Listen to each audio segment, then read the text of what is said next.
दरअसल कोहे तूर सहराए सीना वाला है या मदाइन में मौजूद है, और अगर मदाइन में मौजूद है तो इनमें से कौन सा पहाड़ है जो कोहे तूर हो सकता है। इसी सिलसिले में एक रिवायत भी मौजूद है कि जब हजरत मूसा अलैहिस्सलाम फिरौन की हुकूमत से हिजरत करके समंदर को पार करके दोबारा मदाइन के इलाके में पहुंचे तो यहाँ पर हजरत मूसा अलैहिस्सलाम की कौम ने एक मैदान में कयाम किया और वहां से हजरत मूसा अलैहिस्सलाम कोहे तूर पर तशरीफ ले जाते थे। तो इतना बड़ा मैदान जो रिवायात के मुताबिक तकरीबन 20 से 30 लाख लोगों की रिहाइश को काफी हो सके और वहां पे सब्जा, हरियाली और पानी भी हो, ऐसा मैदान कौन सा हो सकता है जिसके पास ही कोहे तूर भी मौजूद हो।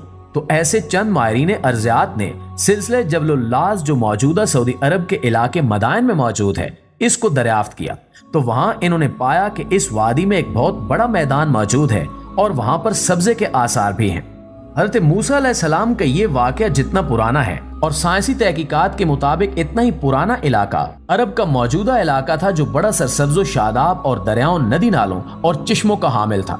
मगर इसके बाद आहिस्ता आहिस्ता ये इलाका सहरा में तब्दील होता गया और यहाँ से सरसब्जी और पानी की अदम दस्तयाबी ने जिंदगी के आसार खत्म कर दिए। इन माहिरीन में कई यूरोपियन और अंग्रेज माहिरीन भी शामिल हैं।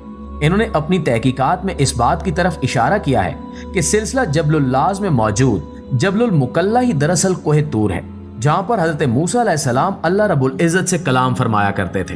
यही नहीं बल्कि इसी पहाड़ में गार भी दरियाफ्त हुआ है जिसमें बड़े आराम से कोई इंसान रह सकता है और इंतजार कर सकता है। जैसा कि रिवायात में मज़कूर है कि हजरत मूसा अलैहिस्सलाम वही के इंतजार में एक गार में मुकीम हुआ करते थे। मगर चूंकि माहिरीन में बहुत सारे ऐसे लोग भी शामिल हैं जो सिरे से ना तो ईसाई हैं और ना ही यहूदी और ना ही मुसलमान बल्कि मुल्दीन हैं, यानी वो खुदा के वजूद पर यकीन नहीं रखते। उन्होंने सिर्फ इन मजहबी किताबों में मौजूद इशारों की मदद से ये तहकीकात की हैं।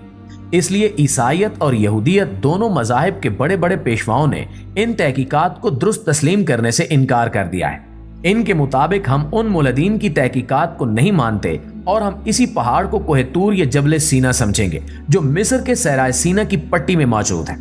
दूसरा बड़ा सबब यह भी है कि इस पहाड़ की दरियाफ्त दरअसल कुरान करीम की सदाकत पर मोहर भी सब्त करती है, क्योंकि ये तहकीकात दरअसल बहुत पहले 1400 साल कबल कुरान करीम में पूरी तफसील से मज़कूर है कि हजरत मूसा अलैहिस्सलाम ने कैसे समंदर को पार किया और कैसे इन पर वही का नज़ूल हुआ और कैसे बनी इसराइल ने इनके साथ सलूक किया। तो ये भी एक बड़ी वजह है जिसकी वजह से यहूदी पेशवा इस तहकीक को मानने से इनकारी हैं। यही वो तहकीक है जिसकी वजह से इन मज़ाहिब का वजूद और मजहबी शनाख्त और मुकद्दस अलामात खतरे में पड़ गई हैं और इन मज़ाहिब की रिवायतों में तहलका मच गया है जिनको ये अब तक दुरुस्त मानते चले आ रहे थे। आने वाला वक्त ही इस बात का फैसला करेगा कि आया आम आदमी इन तहकीकात को दुरुस्त मानता है या नहीं। और ये तहकीकात तकरीबन 100 साल से हो रही हैं, लेकिन मौजूदा सबसे बड़ा और अहम कदम जो उठाया गया वो 2021 में उठाया गया, जिसको अभी हाल ही में अवाम के सामने लाया गया है और इस पे दोनों मज़ाहिब यानी ईसाइयत और यहूदियत की तरफ से बड़ा सख्त रद्द-ए-अमल आया है और इन्होंने इन तहकीकात को मानने से इनकार कर दिया है। अब ये वक्त बताएगा कि इन तहकीकात का नतीजा आखिर क्या निकलता है और आम आवाम इन तहकीकात को तस्लीम भी करती है या नहीं।